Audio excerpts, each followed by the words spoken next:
Hi, this is Randy. Welcome to my page. Glad to have you here today. If you get a chance, would you please do me a big favor and hit the subscribe button, click like, and make a comment, and I'll get back to you as quick as I can. Today we're going to be talking about the gift of being miserable. There are some people in life that are just miserable, and they know how to share their gift, and they try to make you miserable too. And we need to be aware of that and make sure that we don't fall into that trap.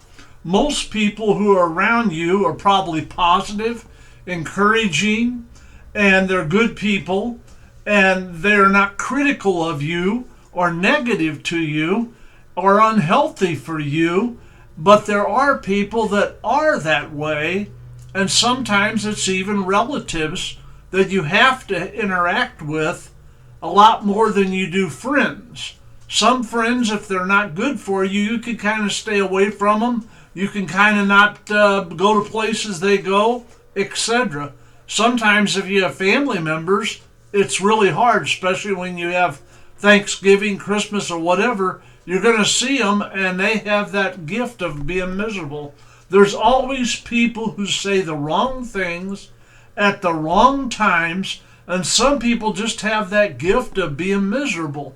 And so they'll say things that make you feel bad. They'll say things to bring you down. They'll bring things up from 20, 30 years ago, 40 years ago, and they won't let things go, and they're just miserable, and they try to make you miserable. And we need to know that they have this special gift, and you better know that the devil will use negative people to discourage you. That's what the devil does. He will use negative people to try to bring you down, try to keep you from having joy, trying to keep you from being happy, try to keep you from being positive. Some people are just miserable people, and they can be miserable with nobody around.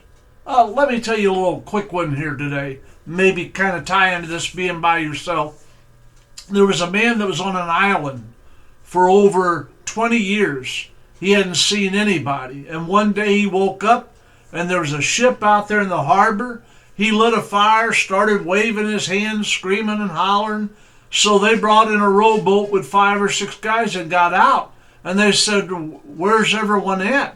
He said, "I'm the only person here. There's nobody here but me." And they said, "Well, what is that building over there?" "Well, that was my house that I built where I live." They said, "What's that building over there to the right up there?" He said, "That's my church I go to." And they said, "Well, you're on this island by yourself?" And he said, "Yeah." And they said, "Well, what's that building over there off to the left up on the other hill?" He said, "Oh, that's the church I used to go to." So I'm trying to tell you, some people don't have to be around people to be miserable and to be unhappy with things. They can do it without it. In Job chapter 2 and verse 9, then his wife said to him, "Do you still hold fast to your integrity? Curse God and die." Job's own wife came to him and told him to curse God and die because they had lost their children, they had lost their cattle, they had lost everything that meant anything to them was gone. But Job still would not turn on God and would not blame God for his problems. But his wife, his own wife, wanted to encourage him by telling him, just curse God and die. That's why I told you that people that make people miserable sometimes are even family members that can make you feel miserable and not comfortable. And nobody likes to be around people like that. The devil works through people. All right, don't misunderstand this. The devil will work through people and even be a family member or a close friend. And we all want to see this guy standing over here in the corner, and he's wearing red pajamas with a pitchfork and a long pointy tail, and we say, "Oh, that's the devil over there." That's the way we'd like to see it. But the devil don't come at you that way.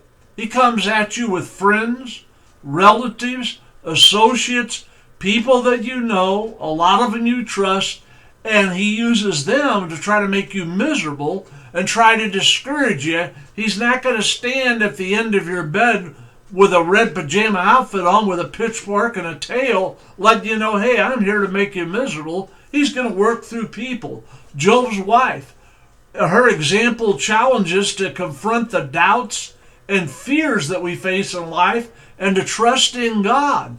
And even in the midst of pain and loss, we can still trust in the Lord and do like David did in 1 Samuel chapter 30, encourage yourself. When there's no one around you to encourage you, you can encourage yourself.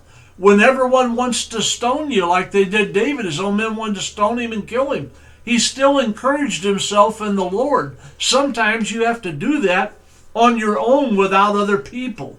Even in the midst of pain and loss, we need to realize the story of Job and his wife and reminds us of the power of faith and the importance of standing firm in the face of adversity. We will face adversity sometimes and discouragement, and we shouldn't get discouraged. I'll tell you about myself because I know me, I don't know you. So we'll say this. One time I worked at a job. I was the general manager at a new car store, and we were a big store. We sold over 100 new, 5 to 7 months a year. Every month we sold over 100 new. And we were the biggest Dodge, Chrysler, Plymouth, Jeep dealer in southern Illinois. And we sold more cars than anybody. We were the number one dealer. And all my salesmen were gold certified with Chrysler. And we had a wonderful store. But the hours kept increasing. And when I took over, we had a new car manager, a used car manager, and a general sales manager. Well, it wound up being me by myself. I kept telling the owner, hey, I need to hire some guys to be a manager. And I had 2 finance managers and 12 salespeople, 4 cleanup people, 2 rental people, 50 rental cars. It goes on. We had a large store, and we had 6 acres, and it was a lot of cars. I mean, at times we had over 300 new, 100 used, cars popping in and out all the time. And so I needed some help, but he said, oh, you do such a great job. Let's just let you run it, let you do it. Hours kept increasing. The workload got so bad, I went to him several times. Long story short, I went in one day, I told my wife, I said, look, it's almost Christmas, and I hate to say it, but this job is really affecting you and me. And she said, don't you know it? I told you. She said, I get tired. I leave in the morning at 7:15. And Monday, Wednesday, and Friday, we didn't close till 9 o'clock at night. Then when we closed, I had to make sure all the customers were taken care of. They were all gone. All the money was receipted. See that my finance managers were all right and they were done with the day and had all the deals sent in. And then I had to go around and check all the doors, make the place was secure. I rarely ever got out before 10 o'clock at night. Then I had a 19-mile drive home to get home after I got off from work. Many nights I didn't get home till 10:30 at night, and I left at 7:15 in the morning. And I was preaching on weekends. I was evangelizing and preaching at churches Sunday morning, Sunday night. I mean, I didn't have a day off. I was working 7 days a week. And so I told my wife, I said, I just can't keep this up. I just can't keep it up. And it's affecting me. And she says, thank God that you're finally realizing it. So I was praying about it. And the next day I went to work. Long story short, the owner gave me a list. It was in a sealed envelope, said, I'd like you to do this for me. It needs to be done. I'll see you after the first of the year. I'm taking off. He had 2 or 3 condos in other states, and he traveled a lot. And so he was not there a lot. But he talked to me over the phone, and then I would fax him stuff, and he would fax me back. And so he left, and in there it had 7 names he wanted me to lay off right before Christmas. So I called him immediately. As soon as I read that, and told him I'm not going to do that. And he said, well, you got to do it. or I'll hire manager Will, and I don't want to get rid of you. You're a good manager. You're the best one I've ever had. And I'm not bragging. I'm just telling you what he said. So he came back, and me and him went around. So the next day, I did what I had to do. I went home that night. I couldn't sleep. I cried all night. I was sick to my stomach to let people go at Christmas. I went on and gave them 2 weeks severance pay plus their vacation pay, anything they had coming to them. And they called me and said, well, the bookkeeper told me you gave all of it. I said, yeah, I did. It's Christmas, and you're having me lay people off 3 or 4 days before Christmas. So I said, he thought next year we'd have a slower year in business. So he was trying to make a preemptive strike and do it ahead of that time where things were going to slow down. He was wrong. The next year was as strong as the year before. But anyways, long story short, I told my wife, I said, I'm going to resign. And she said, oh, thank you, Jesus, I've been praying for this. So I went home. I went to work that next day, and I had my resignation written out, and I walked in his office and gave it to him. He talked to me for 2 hours trying to get me to stay and offered me more money. I said, you don't understand. It don't matter how much money you pay me. You could double my pay. But if I don't have time to spend it, if I don't have time to be with my family, I said, you come in 1 or 2 days a week for 3 hours real early in the morning, and then sometimes you're gone for a month and you're hardly ever here, but I'm here all the time. And I said, I cannot do this and keep my marriage and be a good father and be a good husband working 72 to 80 hours a week. I don't care how much you pay me. I'm done. And so anyway, he said, keep your demo for 2 months or until you get a job, and I'll pay your health insurance for 2 months, and you're going to wake up and realize what kind of good job you have and come on back and go back to work as you being the GM. And I said, well, I appreciate that. And he gave me a $2,500 bonus and paid me what he owed me. And then I left. I drove to the park and I stopped by the day-old bakery and bought bread.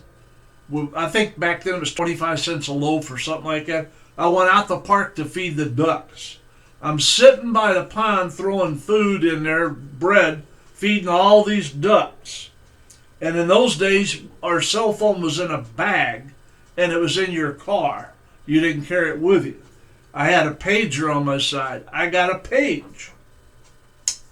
So I went to my car and plugged in my telephone, and I called the number that paged me.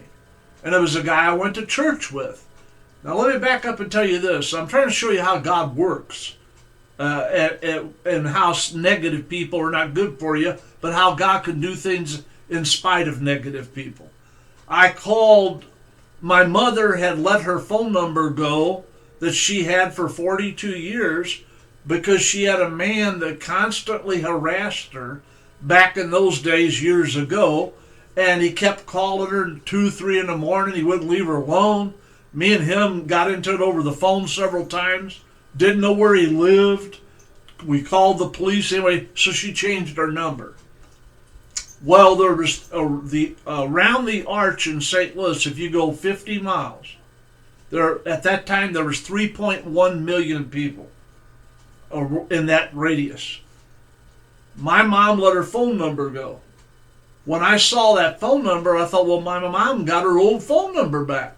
So I got on her and called it. It wasn't my mom. It was a guy at church that we went to church with. I said, what are you doing? He goes, well, we got a new phone number. I said, you got my mom's number. She had for 42 years. He goes, well, some guy called me and says he owns 2 car dealerships up there in Illinois and outside St. Louis, and he wants you to call him. He said he needs to talk to you right away.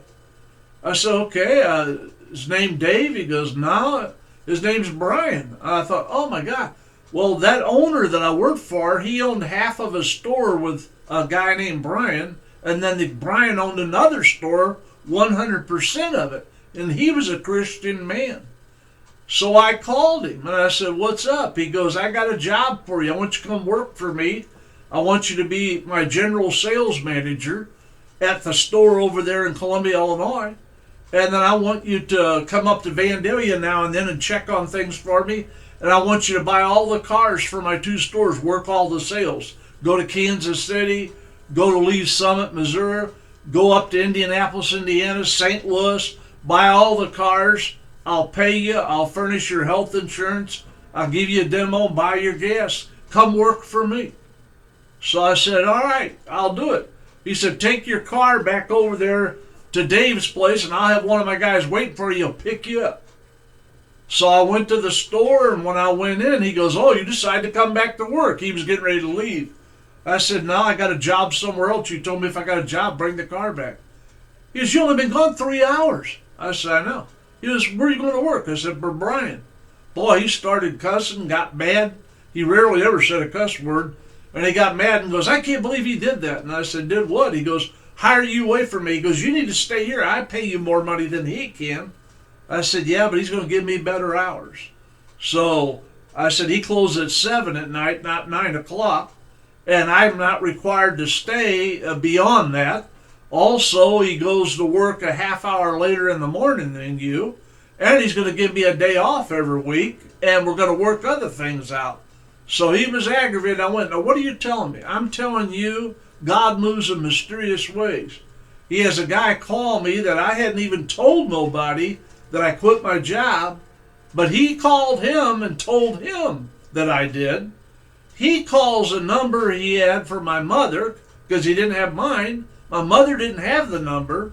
Out of 3.1 million people, the person that did have that phone number was a guy I went to church with who knew me and bought cars from me. So he called me, and then I got on my pager to my phone in the car and called and got hired and took that car back. You don't tell me that God moves in mysterious ways, and that God, even though you're around people, that guy I worked for was very miserable, always unhappy. If we sold 110 new one month, that's great. What are we going to do next month? He was never satisfied with what I did. He wanted more, more, and more. And the more I did, and every time I hit the things. But see how God did things such a strange way and so many things to happen. But God can make them happen if you don't hang around negative people and you hang around positive people and do positive things. It's up to you to make sure you don't listen to miserable people and let them take you down. 2 Timothy 3 verse 12 says, indeed, all who desire to live godly in Christ Jesus will be persecuted. If you serve God, you're going to have people that persecute you. You're going to have people that take advantage of you. You're going to have people that don't like you. This is going to happen. Why? Because there are people that have the gift of being miserable. And you know the devil will make miserable people come around you, and they will try their best to bring you down, but you cannot allow that to happen. If God can do for me what he can do for other people, like have a guy call me that I didn't even tell nobody I was looking for a job, and he calls and hires me in less than 3 hours. I have a job, I have a car to drive, I have a gas allowance, and I go to work the next day after I resigned, the best job I ever had financially in my life, because I was being miserable. And I was around a couple of people that were miserable also, which didn't help me. And my staff never gave me any misery, but there are other people that did. And so I thank God for it. You don't have to hang around people that have the gift of being miserable and make you be miserable also. I'm going to let you go, and before I do, I want to tell you, please, if you would, please subscribe to the channel. Please click like, make a comment, share the channel with a friend so that I can get more subscribers so I can push it out to reach more people for God. Let me tell you, I love you. I want you to have a wonderful day. Thank you for your time this time. Till next time, Randy says so long. God bless you and have a wonderful day.